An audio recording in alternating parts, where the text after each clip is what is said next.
தமிழ்நாடு அரசு கருவூலத்துறை மூலம் ஜிபிஎம் 2.0 திட்டத்தை அமல்படுத்தியுள்ளது. இதன் மூலம் ஒவ்வொரு அரசு ஊழியருக்கும் 11 இலக்க தனித்துவ ஐடி உருவாக்கப்படுகிறது. IFHRMS போர்ட்டலில் உள்ள பெயர், பிறந்த தேதி, மொபைல் எண் மற்றும் PF விவரங்களில் உள்ள பிழைகளை சரிசெய்வது குறித்த முழுமையான வழிகாட்டி பற்றி பார்ப்போம். GPM 2.0 என்பதன் முழு வடிவம் குளோபல் பெனிஃபிஷரி மாஸ்டர் என்பதாகும். எளிமையாக சொன்னால் இது ஒரு அரசு ஊழியரின் தனிப்பட்ட தரவு தொகுப்பு. உங்கள் வங்கி கணக்கு எண், ஆதார், பான் கார்டு, மொபைல் எண் மற்றும் மின்னஞ்சல் முகவரி போன்றவை உங்களுக்கு மட்டுமே உரியதாக இருக்க வேண்டும்.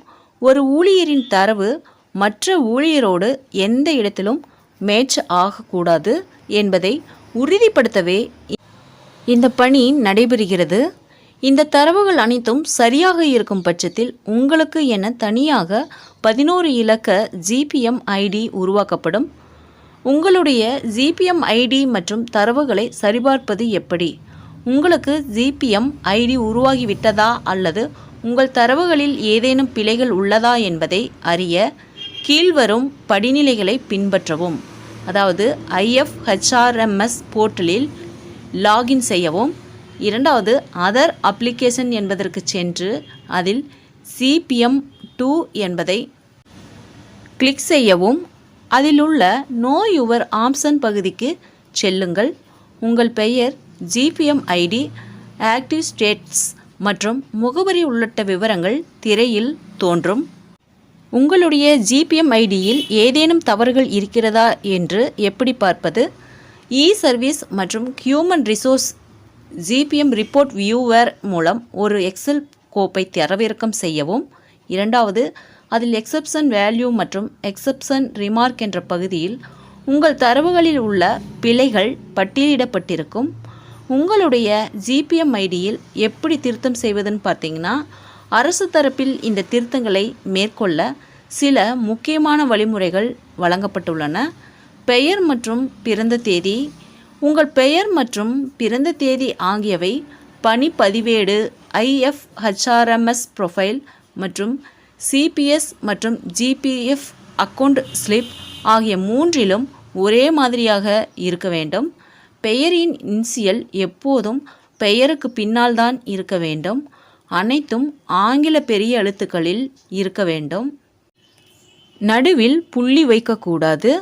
உங்கள் SR புத்தகத்தில் உள்ள பணியேற்ற தேதியும் IFHRMS மற்றும் GPS மற்றும் GPF ஸ்லிப்பில் உள்ள தேதியும் சரியாக பொருந்த வேண்டும்.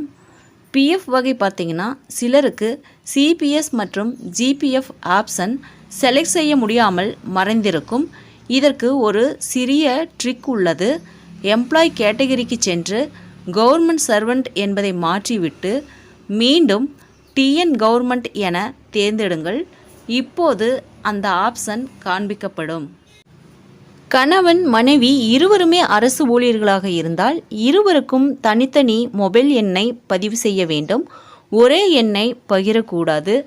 GPM ஐடி திருத்தம் செய்ய தேவையான ஆவணங்கள் என்னன்னு பார்த்தீங்கன்னா, நீங்கள் செய்யும் ஒவ்வொரு திருத்தத்திற்கும் உரிய ஆதாரங்களை 1 MB அளவிற்குள் பதிவேற்றம் செய்ய வேண்டும். பெயர் மற்றும் பிறந்த தேதி மாற்றம் SR புத்தகத்தின் முதல் பக்கம். பணியேற்ற தேதி மாற்றம் பார்த்திங்கன்னா, SR புத்தகத்தின் 58வது பக்கம். தந்தை பெயர், ஆதார் கார்டு, பான் கார்டு நகல் அவசியம். CPS மற்றும் GPF எண் திருத்தம், அலாட்மெண்ட் நம்பர் நகல்.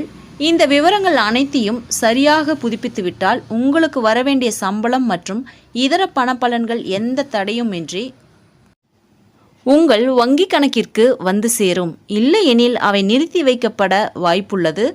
எனவே இந்த GPM 2.0 பணிகளை விரைந்து முடியுங்கள். நண்பர்களே, தமிழக அரசு செய்திகளை உடனுக்குடன் தெரிந்து கொள்ள என்னுடைய ஜெனிடா சர்ச் சேனலை சப்ஸ்கிரைப் பண்ணுங்கள். நன்றி, வணக்கம்.